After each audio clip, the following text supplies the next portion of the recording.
ধান খেতের তাজা তাজা দেশি মাগুর মাছ কতগুলো নিলাম একটা পাত্রে। দেখুন মাছগুলো লাফাচ্ছে, দেখতে কি সুন্দর লাগছে। ধূপকাঠি ধরাই নিয়ে চারিধারে একটু ঘুরাই নিয়ে আজ দেব নবমী স্পেশাল বলি এই মাছগুলোর সাথে কুমড়ো বলি। তো মাছগুলো আমি কেটে নেব। মাছের দুই পাশে কাটা থাকে, কাটা কানশিরে লেজ কাটে নিলাম। তো এইভাবে করে আমি সব মাছগুলো কেটে জলের মধ্যে দিয়ে দিচ্ছি। আপনারা কে কোথা থেকে দেখছেন ভিডিওতে একটা কমেন্ট করবেন, যাতে আমি আপনাদের ধন্যবাদ করতে পারি। মাছগুলো কাটা হয়ে গেছে, ধুয়ে নিলাম। গ্যাসের চুলা অন করে কড়াই বসায় দিছি। কড়াই গরম হচ্ছে, ততক্ষণে মাছের লবণ হলুদ আর সামান্য একটু লঙ্কার গুঁড়ো দিয়ে মাখিয়ে নেব। কড়াইও গরম হয়ে গেছে, কড়াইতে দিয়ে দিচ্ছি 2 চামচের মতন সরষের তেল, সামান্য একটু লবণ দিচ্ছি, দিয়ে চারিধারে একটু খুন্তি দিয়ে লাগাই নিলাম। এতে করে মাছ লাগবে না আর ভাঙেও যাবে না।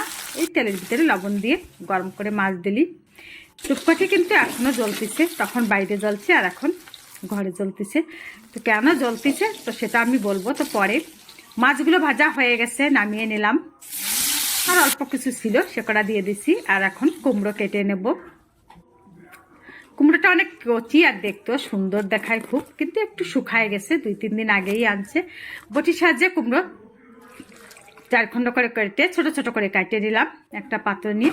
তাতে উঠে জল দিয়ে ধুয়ে আর একটা থালে উঠাই নিলাম কুমড়োগুলো। মাছ ভাজা হয়ে গেছে, কড়াইতে সামান্য একটু তেল ছিল, এই তেলের ভিতরে দিয়ে দিলাম কুমড়োগুলো। দিয়ে পরিমাণ মতো লবণ, 1 চামচ হলুদ গুঁড়ো দিয়ে 2 মিনিট ধরে ভাজিয়ে নিচ্ছি আমি। তারপরে দিয়ে দিচ্ছি ঝালের জন্য 3-4টে কাঁচা লঙ্কা। মিডিয়াম আছে 7-8 মিনিট ধরে কুমড়ো ভাজিয়ে দিয়ে দিচ্ছি। সামান্য একটু জিরা গুঁড়ো দিয়ে আরও 2 মিনিট ভাজিয়ে নিচ্ছি। মিডিয়াম আছেই ভাজলাম।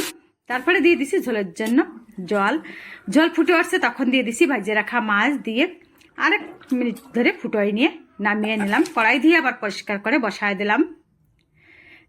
সামান্য একটু তেল দিছি, 1 চামচের থেকে কম। আর দিয়ে দিচ্ছি ফোড়নের জন্য কিছু জিরা আর একটা টমেটো কেটে একটু নাড়ে চাড়ে ভাজিয়ে নিলাম। ভাজি নিয়ে ওই রান্না করে রাখা তরকারি দিয়ে দিলাম। এখন ফুটোই নিলেই হলো। আর ধূপকাঠি ধরানির কারণ হলো ওইখানে মশা ছিল, ঘরেও মশা, তাই আমি ধূপকাঠি ধরাই নিছি। তারপরে ভাজা জিরের গুঁড়ো দিয়ে দিলাম 1 চামচ। ওই জিরের গুঁড়োতে আসছে জিরা, ধনে আর শুকনো লঙ্কা। আর এই